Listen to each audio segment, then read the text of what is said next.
The rain made Seoul's alleys look clean from a distance. Neon signs smeared themselves across puddles, turning the narrow lane of Bukchang-dong into a trembling river of pinks and blues. Delivery scooters hissed by, tires cutting through water.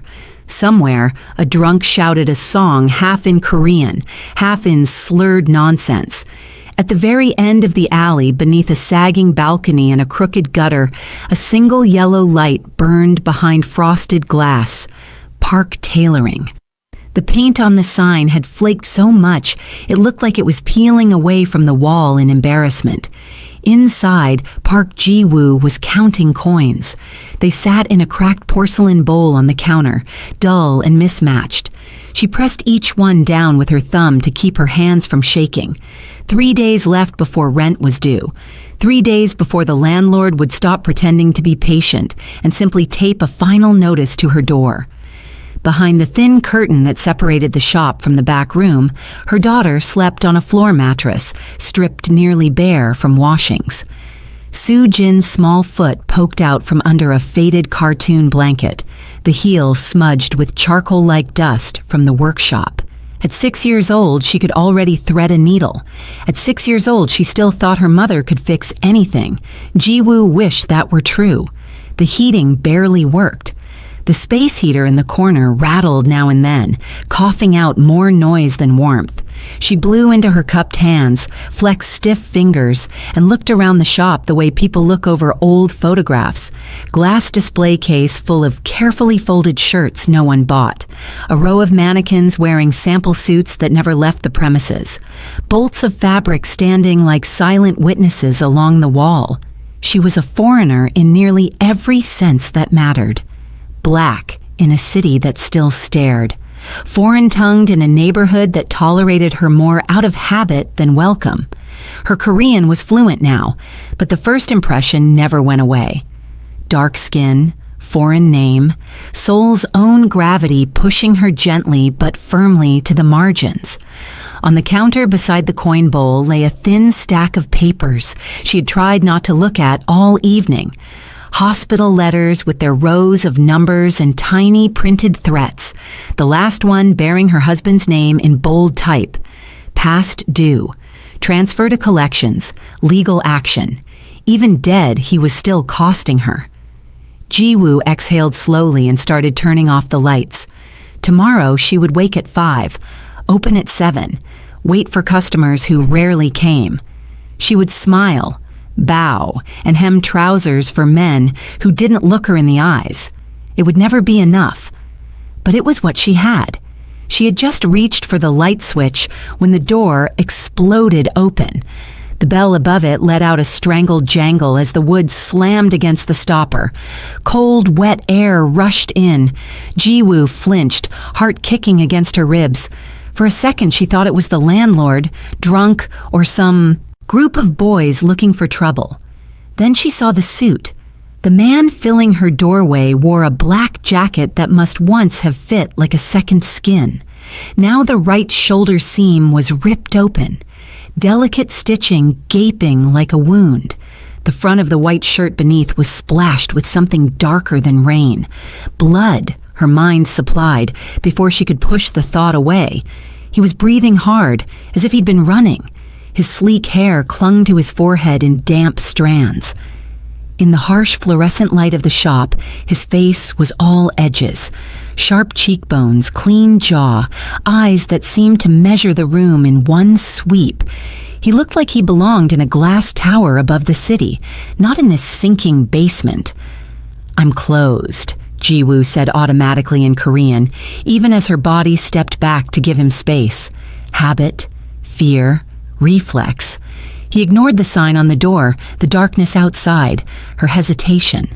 He shrugged off the jacket with a grimace and laid it on the counter with something like reverence, as if even in its ruined state, it deserved respect. 2 hours, he said. His voice was low, controlled. "I need it perfect. Name your price." The words, "any price," trembled in the air unsaid. Ji-woo's fingers moved on their own. She touched the lapel, then the shoulder, following the tear. The fabric was smooth under her fingertips, a weight and drape she had only ever handled in textbooks, and once, briefly, when a diplomat's wife had brought in a suit for altering. Hand-stitched Italian wool, the kind of garment she used to dream of making when she was a student. Hand-rolled lapels, Milanese buttonholes, invisible stitching so fine it seemed like magic. This wasn't a suit, this was art. She looked up at the man. 2 hours is not much, she said, but I will try. He nodded once, like a general approving a battle plan. Somewhere behind the curtain, Soo-jin turned over in her sleep with a little sigh. Ji-woo's heart clenched. She grabbed her thimble, her finest needles, the spool of silk thread she'd been saving for something special. Apparently, this was it. Time collapsed. For the next 90 minutes, the universe narrowed to cloth and thread and breath.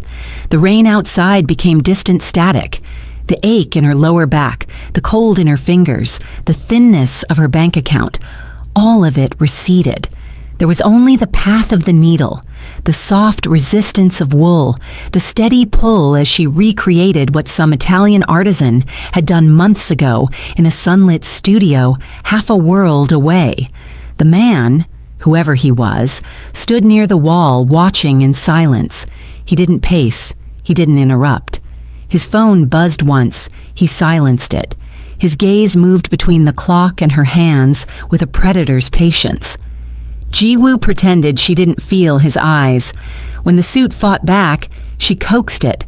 When the torn edges refused to meet, she adjusted the tension, anchored the thread in places no one would ever see. Her hands, shaky when counting coins, were steady now. Sewing was the only place where the world obeyed her. If a seam was crooked, she could rip it out. If fabric puckered, she could press it smooth. Cause and effect, effort and result. If only the rest of life worked that way. With 20 minutes to spare, she tied off the last invisible knot and smoothed the shoulder under her palm. Her neck ached when she straightened. The clock above the door read 10:40. "It's done," she said, more to herself than to him.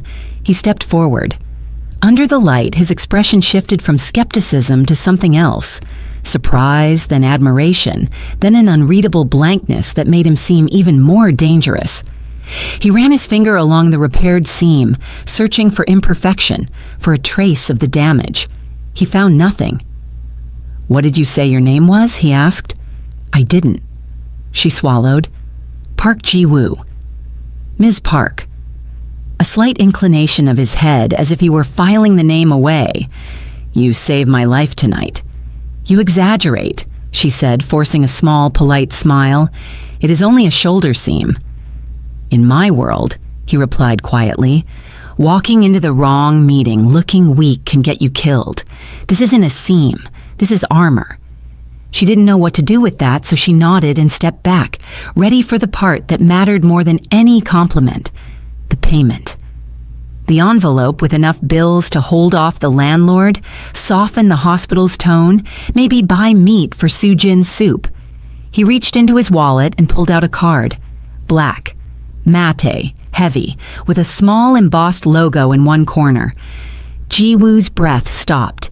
She had seen that symbol before in the sharp corners of hospital letters, on the discreet stamps of collection agents who came in suits too good for their threats, on the fine print of contracts her husband had signed without fully understanding. It was the mark of a shell company people in the neighborhood didn't name out loud: Baeko. Her gaze flicked from the card to his face, and suddenly all the details she had tried not to notice clicked into place. The guarded posture, the way he had scanned the street before entering, the blood on his collar that wasn't from any sewing accident. Not a businessman, not a drunk, something worse. Behind the curtain, Soo-jin shifted again, her small shadow rippling against the fabric. The man extended the card a little. How much? Ji-woo heard her own heartbeat. She saw with startling clarity 2 futures laid side by side.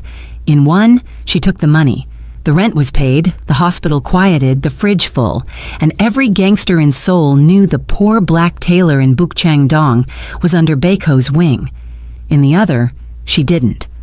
Both futures were frightening. Only one put her daughter directly in the path of men like this. Her throat felt dry as sand. She wiped her hands on her apron, more to buy a breath than to dry sweat. When she spoke, her voice surprised her, soft but steady. No. The words seemed to land in the room like a dropped blade. He stared at her. "What did you say?" I said no. She met his eyes, and for once that night, he was the one who looked uncertain. Nobody should pay for desperation. She glanced at the curtain, at the outline of a tiny foot under a thin blanket. "Take the jacket. Go to your meeting." Silence stretched. In 20 years, no one had refused Choi Sang-hyuk's money. No one had spoken to him like this without bargaining for their life. He searched her face for mockery, calculation, hidden strings. He found only exhaustion and a stubborn fear that refused to step aside. At last, he slid the card back into his wallet. "You're either very foolish, Ms. Park," he said quietly, "or very brave." "I'm just a tailor," she replied. "Please go, it's late." He picked up the jacket, smoothing it over his arm. At the door, he paused, looking back once more at the tiny shop, at the woman whose hands had turned damage into perfection, and then walked away from the price. His eyes lingered a heartbeat longer on the curtain, hiding the sleeping child. Then he was gone, swallowed by rain and neon. Ji-woo locked the door behind him and pressed her forehead against the cool glass, breathing hard. She had no idea if she had just saved her daughter from something terrible or refused the only lifeline they would ever be offered. Outside, in the alley, Choi Sang-hyuk lit a cigarette with steady hands and watched the reflection of the tailor shop's lone light in the puddles at his feet. The smoke curled upward, thin and restless. He had walked into that basement to get a suit repaired. He walked out carrying a word that wouldn't leave his mind. No. Park Ji-woo believed she had kept danger outside her door that night. She didn't know that, from that moment on, danger had decided to make her its business. The first miracle came on a Tuesday. The sky had cleared, but the alley still smelled like old rain and frying oil when Ji-woo dragged up the metal shutter. Her shoulders ached from the night before. She had slept badly, replaying the stranger's face, his torn suit, that black card. By morning, it all felt like a fever dream. She swept the front of the shop, pushing away cigarette butts and damp leaves. The eviction notice on the door flapped in the breeze like a white flag. She peeled it off and laid it flat on the counter, smoothing the wrinkles with her palm as if that might soften the words. Final warning. Behind her, Seo-jin sat on a low stool, legs swinging, backpack in her lap. Can we have egg in the soup tonight?" she asked, hopeful. "If there is money left after rice," Ji-woo said gently. "Maybe half an egg." Soo-jin nodded like a soldier accepting orders. She didn't complain. That hurt more than anything. The phone rang just as Ji-woo was about to walk her to school. "Park. Tailoring," she answered, tucking the receiver between her shoulder and cheek. "Ms. Park, this is Mr. Han, your landlord." His voice carried that mix of irritation and false politeness she had come to dread. "Yes, Mr. Han, I know about the rent. I just need—" "It's handled," he cut in. She blinked. "Handled?" "Paid, full balance, 3 months ahead. Transfer showed this morning." A pause. "Next time, tell me if you know people that rich. I almost changed the locks for nothing." Ji-woo's brain snagged on his words like thread on a nail. I didn't pay," she said. "Well, someone did. Money's money." He cleared his throat. "Consider the eviction notice void, for now." Then he hung up. The line clicked, dead against her ear. Soo-jin tugged at her sleeve. Are we late?"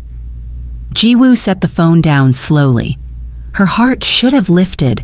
3 months of breathing room, but the relief came wrapped in a tight band of unease. Money did not fall from the sky. Not in Bukchang-dong, not for women like her. She walked her daughter to school, still chewing on the impossible arithmetic of it. On the way back, the world felt slightly tilted, like the city had shifted a few centimeters to the left while she wasn't looking. The second miracle came that afternoon. The school called as she was pinning a cheap pair of trousers to a mannequin. "Miss Park, this is Soo Jin's homeroom teacher," the woman said. "I wanted to confirm that we received the full tuition payment for the year. We weren't expecting it in one lump sum." Ji-woo nearly dropped her pins. "The full tuition?" "Yes. Anonymous donor, but the office says it's already processed. I thought you should know." "Who?" she whispered, though she already knew there would be no answer. "I'm sorry, we don't have that information, but congratulations. It's good news, right?" She murmured something non-committal and hung up, hand trembling. By the time the hospital called 2 days later, the feeling had curdled from disbelief into dread. "Mrs. Park, we're calling regarding your late husband's account," the clerk said briskly. "The outstanding balance has been cleared by a third party.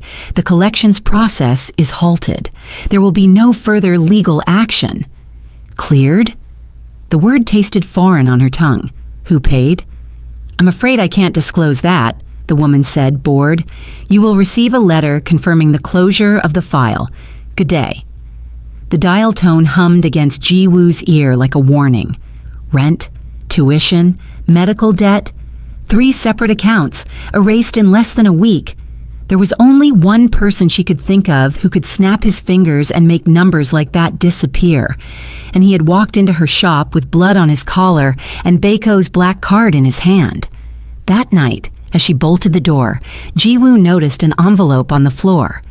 It must have been pushed through the mail slot while she was in the back. It was plain, brown, unmarked, no name, no stamp. Her stomach knotted as she bent to pick it up. Inside was a thick stack of cash, more than she made in 3 months. She sat down hard on the low stool by the counter, the room tilting. The money smelled faintly of expensive cologne and cigarette smoke. "Uma?" Soo Jin called from the back. "Can I have more water?" "1 minute," Ji-woo managed. She spread the bills on the counter with both hands like someone examining evidence at a crime scene. There was no note, no explanation, but the pattern was clear. Rent handled, tuition paid, debt erased. Now cash, dropped at her feet like an offering or a leash. Every blessing had the same invisible signature. Baeko. She stuffed the money back into the envelope with quick, sharp movements as if it might burn her fingers. Her first instinct was to return it. But to whom? There was no address, no name, just a locked door between her and the alley. The next week, another envelope appeared. Then another, always brown, always heavy, always silent. She began to notice other changes. Men she didn't recognize lingered at the mouth of the alley, hands in pockets, eyes scanning passers-by. Their suits weren't as fine as Sang-hyuk's, but they were too nice for this street. They never came inside. They just watched. The butcher across the lane, who had previously barely nodded at her, lowered his voice one morning and said, "I hear Baeko's taken an interest in your place, Miss Park. Must be nice to have protection." Protection. The word landed like a stone in her gut. Protection didn't come free. Not in this city. Not from those men. She went back inside and locked the door even though it was daylight. For a long time, she just stood there, looking at the curtains that hid her daughter's sleeping form at night, the humming heater that might now be running on a gangster's dime. She had refused the black card. He had found another way to pay her anyway. Ji-woo picked up the latest envelope and weighed it in her hand. It felt less like a gift and more like a chain, each bill another link binding her to a man whose name she didn't even officially know. No, that wasn't true. She knew enough to find it. That evening, after putting Soo Jin to bed, she sat at the old computer in the corner of the workshop, the one she usually used only for patterns and invoices. Her fingers hovered over the keyboard. Choi. Sang-hyuk, she typed, sounding it out under her breath. Search results bloomed across the screen. Whispered articles about an underboss in the Baco syndicate. Rumors of a man who negotiated in boardrooms and back alleys with equal skill. Grainy photos of a familiar profile caught leaving expensive restaurants. The world she had prayed would never notice her had not only noticed, it had decided she was its property now. Ji-woo closed the browser with a decisive click. Her hands were still shaking, but a new emotion rose through the fear, hot and sharp as a needle prick. Anger. If she couldn't send the money back anonymously, she would put it back into the hands that had thrown it at her life like scraps to a stray dog. She stared at the latest envelope on the counter until the decision settled into place. Tomorrow, she would walk into his world the way he had walked into hers, straight through the door. The Gangnam bar was called Eclipse, which felt appropriate, a place where light went to die behind polished chrome and tinted glass. Ji-woo stood outside for a full minute before her legs would move. The entrance glowed like the mouth of some sleek, expensive beast. A doorman in a suit that probably cost more than her monthly rent stood behind velvet ropes, checking a guest list on a tablet. She wore the best thing she owned, a dark blue blouse she'd sewn herself years ago, pressed wool slacks that had been hemmed and re-hemmed until the fabric was almost threadbare at the cuffs. Clean, presentable, still visibly poor. The doorman's eyes flicked over her once and dismissed her before she even reached him. "Members only," he said in English first, then Korean, as if assuming she couldn't speak the language. Ji-woo straightened her spine. "I'm here to see Choi Sang-hyuk." The doorman's expression shifted, not quite alarm, but a recalibration. He tapped his earpiece, murmured something too low to hear, then stepped aside with a tight nod. Second floor, private booths. The interior smelled like leather and expensive whiskey. The floors were black marble veined with gold, reflecting the low amber lighting from fixtures that looked like frozen drops of honey. Women in cocktail dresses laughed softly at the bar. Men in tailored suits she could have spent hours studying, spoke in low tones over crystal tumblers. Ji-woo felt every eye that touched her, even the ones that pretended not to look. She climbed the floating staircase to the second floor where the booths were separated by frosted glass panels and silk curtains. A hostess intercepted her at the top. "Choi Sang-hyuk," Ji-woo repeated, her voice steady even as her pulse hammered. The hostess hesitated, then gestured toward a booth near the back. Ji-woo walked past tables of men who spoke too quietly, whose laughter had edges. She didn't belong here. Every step announced it. But she kept walking until she reached the booth where he sat, flanked by two younger men in dark shirts, all of them leaning over a tablet displaying columns of numbers. Sang-hyuk looked up. For a heartbeat, something flickered across his face. Surprise, maybe recognition. But it smoothed into that same unreadable mask she'd seen in her shop. "Ms. Park," he said quietly. It wasn't a question. She didn't wait for an invitation. She stepped forward and dropped 4 brown envelopes onto the table, scattering them across the polished wood like an accusation. The 2 men beside him stiffened. One reached for something under his jacket. Sang-hyuk raised a hand, and the man froze. "Take it back," Ji-woo said. The conversations at nearby tables dimmed, like someone had turned down the volume on the entire room. Sang-hyuk's gaze moved from the envelopes to her face. "You came all the way here to return a gift?" "It's not a gift." Her voice was low but sharp. "It's a collar." His jaw tightened. He gestured to his men, and they rose silently, moving to a neighboring booth. Now it was just the 2 of them, separated by a table and a pile of cash that might as well have been a chasm. "I was trying to help you," he said evenly. "Help?" Ji-woo's hands curled into fists at her sides. "You paid my rent, my daughter's school, my husband's debts. You think that helps me?" "You're not being evicted. Your child has an education. The hospital isn't hounding you anymore." He leaned back, expression unreadable. "Most people would call that a blessing." Most people don't have rival gangs watching their shop because a Baeko underboss decided to adopt them like a pet project. Her voice rose slightly, just enough to carry. Your money doesn't protect me. It paints a target on my daughter's back. Something cracked in his expression, just for a second, before the mask returned. You refused payment, he said quietly. I couldn't let the debt stand. There was no debt. Ji-woo leaned forward, palms flat on the table. I fixed a jacket. You left. That was the end. But you couldn't leave it alone, could you? You had to turn my life into something you controlled. I don't control you. Then stop! Her voice cut through the low hum of the bar like a blade. Stop the money. Stop the men watching my shop. Stop pretending this is kindness when it's just another kind of cage. Silence fell between them, thick and brittle. For a moment, Sang-hyuk looked like a man who had been struck and didn't yet realize he was bleeding. His fingers tightened around the tumbler in front of him. You don't understand how this city works, he said finally. I understand that I would rather be poor and free than owned by your gratitude. She turned to leave, shoulders rigid, refusing to let him see how badly her hands were shaking. She made it 3 steps, then she felt it, the weight of a gaze that wasn't Sang-hyuk's. Across the room, separated by frosted glass and silk, a private VIP section opened onto a balcony overlooking the main floor.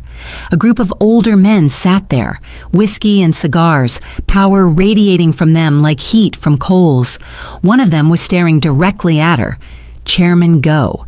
She didn't know his name yet, but she knew his type, broad-shouldered, silver-haired, with the kind of face that had forgotten how to smile in any way that reached the eyes. He sat at the center of his table like a king, flanked by lieutenants who leaned in when he spoke, and he had seen everything. Ji-woo's breath caught. She turned back to Sang-hyuk and found his expression transformed, no longer defensive or confused, but filled with something close to dread. He had seen Go too. Go home, Sang-hyuk said, voice tight. Now. I'm not go. Home. Each word was clipped, urgent. I'll fix this. She didn't understand what this meant, but the fear in his voice was real enough to propel her toward the stairs. She descended quickly, feeling the burn of eyes on her back, and didn't breathe properly until she was outside in the cold night air. Behind her, the bar's golden glow felt less like warmth and more like the light of a furnace. Sang-hyuk didn't move for a long moment after Ji-woo disappeared down the stairs. Then his phone buzzed. A single message, no words, just a location pin. Chairman Go's private office 20 minutes from now. He closed his eyes and saw his father's face, his real father. Not the polished myth he told subordinates, but the man who had raised him in a cramped apartment above a carpentry shop in Mapo-gu. A man with sawdust in his hair and rough hands that could plane wood into something beautiful. The same man who had refused to launder money for Baeko's previous chairman 15 years ago. The same man they had found floating in the Han River a week later. Sang-hyuk had joined Baeko not long after, believing that if he couldn't fight the system, he could survive inside it, thrive inside it. Forget the carpenter who had chosen integrity and paid for it with his life. But Park Ji-woo had looked at him the same way his father once looked at men in expensive suits who came asking for favors, like she could see straight through the money to the rot underneath. And she had said no anyway. His phone buzzed again. Go didn't like to be kept waiting. Sang-hyuk stood, adjusting his jacket, and walked toward the private elevator that led to the executive floors above the bar. Each step felt heavier than the last. Chairman Go was waiting in his office, seated behind a desk of black lacquered wood, a glass of whiskey in one hand. Sit, Go said. It wasn't a request. Sang-hyuk sat. That was the tailor, wasn't it? Go's voice was calm, almost pleasant. That made it worse. The one you've been protecting. A misunderstanding. She threw money in your face, in front of half the second floor. Go smiled, thin and cold. She made you look weak, Sang-hyuk, and if you look weak, I look weak. I'll handle it. You will. Go set down his glass with a soft click. The tailor and her child, gone by Friday. Sang-hyuk's blood turned to ice. She's a civilian. She doesn't know anything. She knows enough to walk into Eclipse and humiliate one of my officers. Go's eyes were flat, reptilian. I don't care if she's a saint. Respect is currency, and you just let a foreign woman bankrupt you in public. Chairman, please.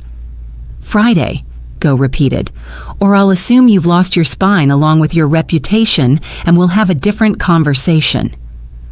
The dismissal was clear. Sang-hyuk left the office, descended in the elevator with his pulse roaring in his ears, and walked out into the Seoul night without seeing any of it. His father's face, Ji-woo's voice, Soo-jin's small foot poking out from under a blanket, gone by Friday. He stood on the curb for a long time, hands in his pockets, breath misting in the cold. Then he checked his watch. 2:47 a.m. He pulled out his phone, scrolled to a contact he kept for emergencies, and started walking toward Bukchang-dong. The pounding on the door jolted Ji-woo awake. She sat up, heart hammering, disoriented in the dark. Beside her, Soo-jin stirred but didn't wake. The pounding came again, urgent, insistent.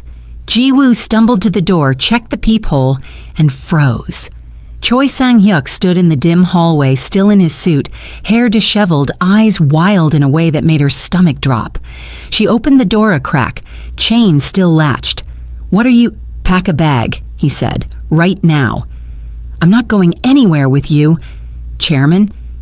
"Go ordered you killed." His voice was flat, factual. "You and Soo-jin. He gave me until Friday, but one of his men will come sooner to prove a point.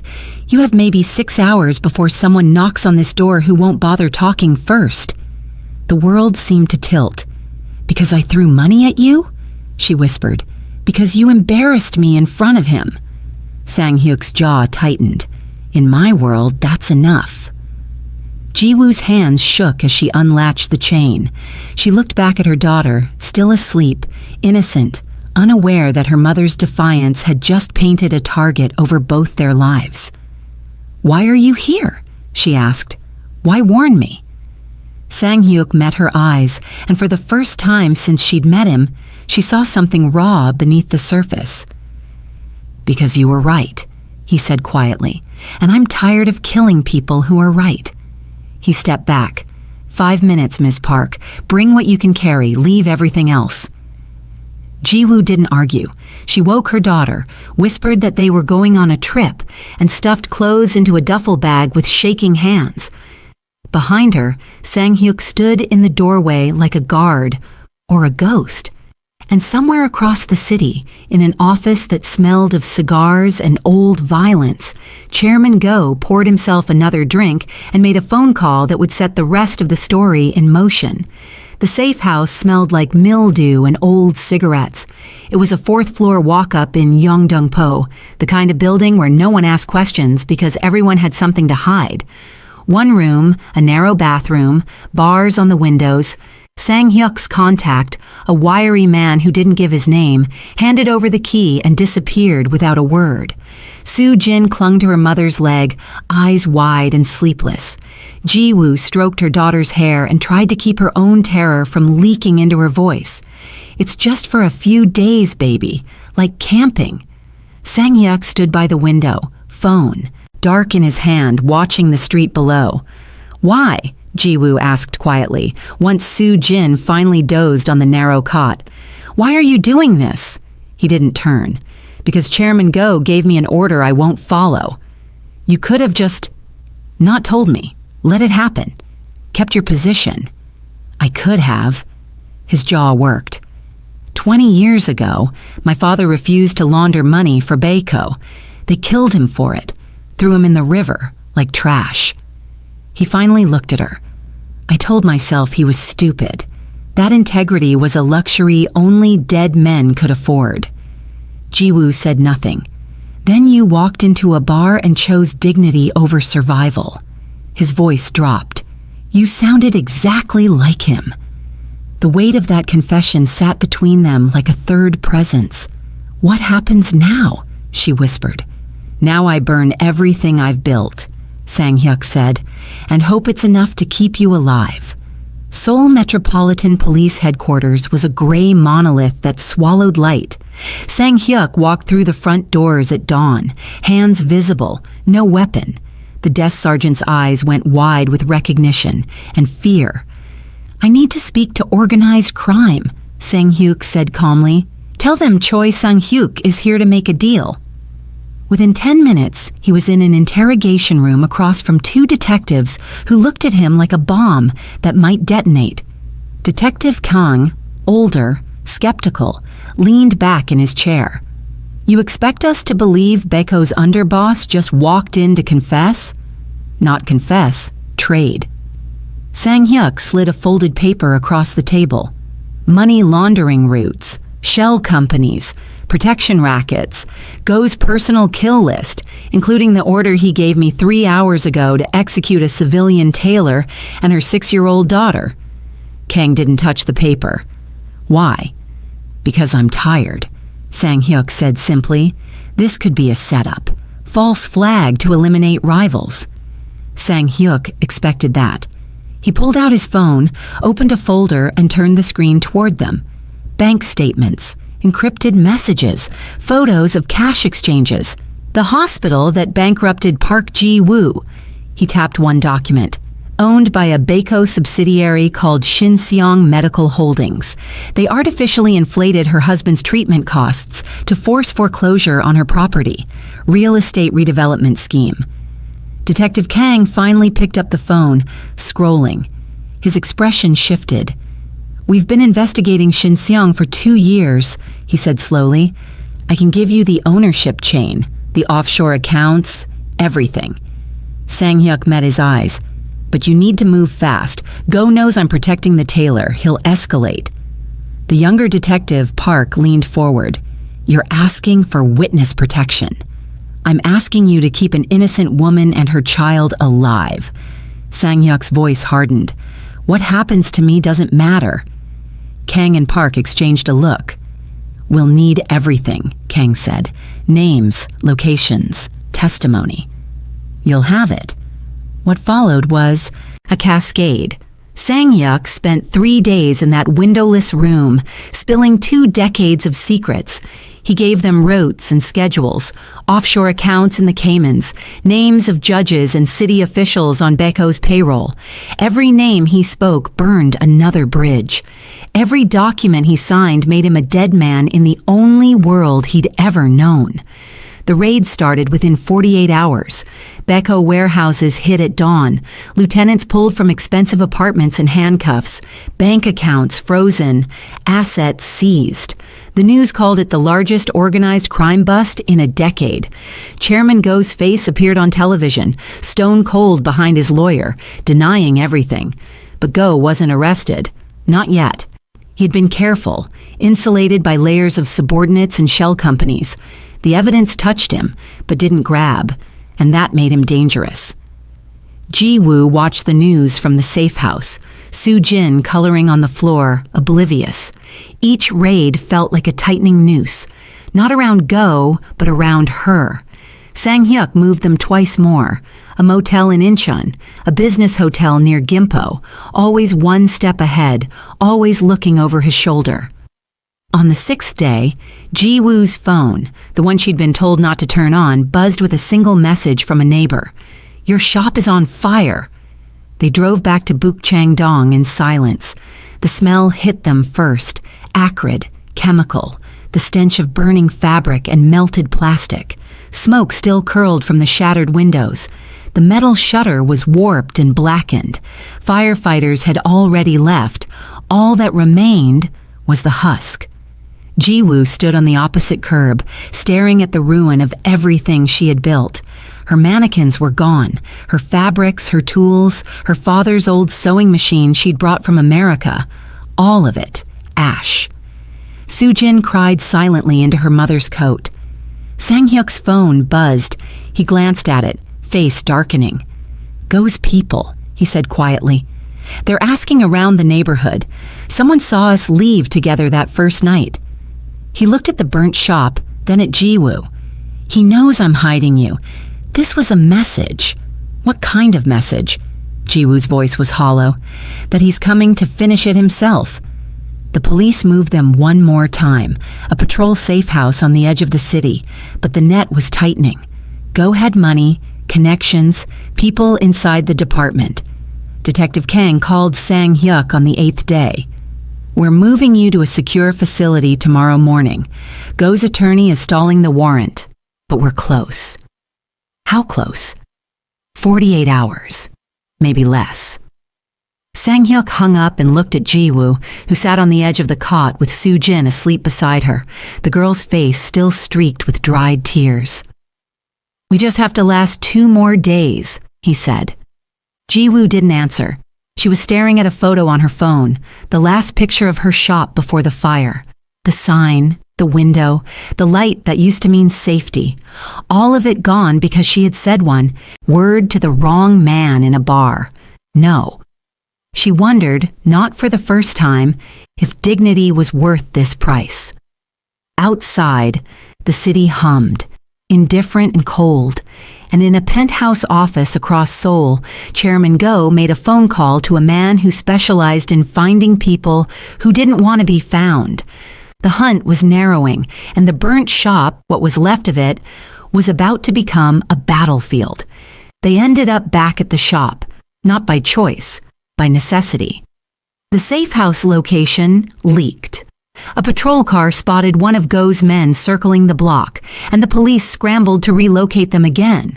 But in the chaos of coordination and miscommunication, Sang-hyuk made a judgment call. The burnt shop was the last place Go would expect them to hide, so they returned to the ruin. The interior was a graveyard, charred beams, melted mannequin limbs, bolts of fabric reduced to blackened rolls. The air tasted like ash. Soo-jin sat on an overturned crate, clutching her stuffed rabbit, silent in the way traumatized children go silent. Jiwoo stood near what used to be her workbench, staring at the ghost of her life. Sang-hyuk checked his phone. Backup's 10 minutes out. We just have to... The front door exploded inward. Not subtlety, not stealth, just violence. Chairman Go stepped through the smoke and splinters, flanked by 4 men with guns drawn. His silver hair caught the dim light filtering through the broken windows. He looked almost calm, like a man arriving at an appointment he'd scheduled weeks ago. There you are, Go said pleasantly. Sang-hyuk moved in front of Jiwoo and Soo-jin. This is over, Chairman. The police have everything. It's done. Not quite. Go's smile was thin, surgical. You betrayed me for a woman who sews pants. That's the story people are telling. I can't let that story end with you alive and me in handcuffs. One of the enforcers grabbed Jiwoo, forcing her to her knees on the ash-covered floor. Soo-jin screamed. Another man aimed his gun casually at the girl, silencing her into hiccuping sobs behind a burnt mannequin. Let them go, Sang-hyuk said, voice tight. This is between us. Go laughed, a short, ugly sound. You think you get to negotiate? You think honor matters? He pulled his own gun, a sleek black piece that looked expensive even in the dim light. He leveled it at Jiwoo's head. This is what honor gets you. The gunshot was deafening in the enclosed space, but it wasn't Jiwoo who fell. Chairman Go staggered forward, eyes wide with shock, a red bloom spreading across the back of his white shirt. He turned, mouth opening, and collapsed face first into the ash. Behind him stood his driver, a man whose name Jiwoo had never learned, gun raised, smoke curling from the barrel. 3 more men stepped through the ruined doorway. Low-level Beko soldiers, faces hard but tired. Sang-hyuk stared. Min-jun? The driver, Min-jun, lowered his weapon slowly. We heard what you did, Hyungnim, that you walked away from everything for a tailor who showed you dignity. His voice was rough, scraped raw. We're tired of killing for men like him. He nodded at Go's body, already still. 10 years I drove him, watched him order people beaten, burned, disappeared. I told myself it was just business. Minjun's jaw tightened. Then I heard you threw it all away to protect someone who did the right thing. And I thought, maybe I'm tired of being the wrong thing. The other men murmured agreement. Sirens wailed in the distance, growing louder. Sang-hyuk looked at the men who had just saved him, the ones nobody ever noticed, the foot soldiers who followed orders and died anonymous, now standing in a burnt shop, having just killed their own boss. Jiwoo pulled Soo-jin close, the girl's face buried in her mother's shoulder, shaking. Sang-hyuk moved to Go's body and knelt, checking for a pulse he knew wouldn't be there. Then his eyes caught something else, a scrap of fabric pinned beneath a fallen beam. The suit jacket, the original 15,000 Italian suit he'd brought to Jiwoo that first night. It had been hanging somewhere in the shop. She must have kept it. Now it was torn again, scorched at the edges, punctured by bullet holes from the shootout, ruined twice over. He pulled it free carefully, fabric crumbling slightly in his hands. "We should go," Jiwoo whispered. Sang-hyuk folded the jacket, ash and all, and tucked it under his arm. Police flooded in moments later. Detective Kang first, gun drawn, freezing at the scene. Go's body, the soldiers with their hands raised. Jiwoo clutching her daughter. Sang-hyuk holding a burnt suit like a relic. Kang lowered his weapon slowly. "Someone want to tell me what happened here?" Minjun stepped forward. "We're done," he said simply. "All of us, we're walking away." Kang looked at Sang-hyuk, who nodded. "Baekho's finished," Sang-hyuk said quietly. "It's over." 6 months later, the burnt shop didn't look healed. It looked reborn. The scorch marks remained visible on the brick facade, deliberate. The warped metal shutter had been replaced with glass doors, but the blackened frame around them stayed, a scar turned into a threshold. Above the entrance, a new sign hung in brushed steel. Park and Choi Rehabilitation Workshop, built on ashes. Inside, the space had been gutted and rebuilt. Sewing machines lined the walls in neat rows, their rhythmic hum filling the air like a heartbeat. Bolts of fabric stood organized by color. Mannequins wore works in progress. Suits and shirts stitched by hands that once held guns. Jiwoo moved between the stations, correcting a seam here, demonstrating a stitch there. Her voice was patient, steady. The men, ex-Baeko soldiers, former gang members from other syndicates, watched her with something close to reverence. At the front of the room, 6 men stood in a line wearing completed suits they'd sewn themselves. Rough around the edges, but honest work, real work. Detective Kang handed each one a certificate. "Congratulations, you've completed the rehabilitation tailoring program." One of them, Min Jun, Go's former driver, accepted his with hands that still bore faint scars from years of violence. He met Sang-hyuk's eyes across the room and nodded once. Sang-hyuk returned it. He stood near the back, dressed simply, no longer the polished underboss. His face had changed too, less mask, more weathered. A plainclothes officer sat in a chair by the door, pretending not to watch him. Another waited in a car outside. Permanent surveillance, protective custody that felt more like house arrest. He would never be truly free. Rival syndicates still had prices on his head. The police monitored his movements, his calls, his contacts. Redemption, he'd learned, wasn't escape. It was choosing to be useful inside the trap. After the ceremony, Jiwoo found him staring at the glass case mounted near the entrance. Inside it hung the suit, the $15,000 Italian jacket, now torn at the shoulder for the second time, scorched along one sleeve, punctured by bullet holes. Sang-hyuk had spent weeks carefully stabilizing the damage, learning advanced techniques from Jiwoo just so he could repair what could be repaired and preserve what couldn't. The scars remained visible. That was the point. "You still think we should have thrown it away?" he asked. Jiwoo shook her head. "No, you were right to save it." Soo-jin ran past them, laughing, chasing another student's daughter through the workspace. The sound echoed off the walls that had once been silent with ash. "How many applications this month?" Jiwoo asked. 14. Minjun's been vouching for most of them. They trust the program because they trust him, and they trust him because... Sang-hyuk trailed off. Because you walked away first, Ji-woo finished. He nodded slowly. Outside, the Bukchang-dong alley looked the same as it always had, narrow, loud, indifferent. But inside the workshop, something impossible was happening. Violence was being transformed into craft. Broken men were learning that their hands could build instead of destroy. It would take years to prove the model worked. Some would fail. Some would return to the only life they knew. But 70% wouldn't. Ji-woo looked at the suit in its glass case, then at the room full of people bent over fabric and thread, rebuilding themselves stitch by stitch. She thought about that first night, the stranger with the torn jacket, the black card, the single word that had unraveled everything. No, she had refused payment because she was afraid, but that fear had become something else. Not courage, exactly. Something quieter. The understanding that dignity, offered freely to those who'd forgotten they deserved it, could unravel even the most violent empires. Sang-hyuk caught her looking at him. "What?" "Nothing," she said.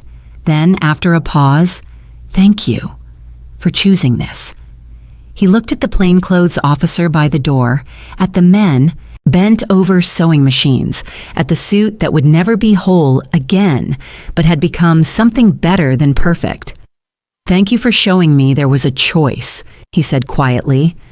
Years later, the workshop would graduate over 200 men.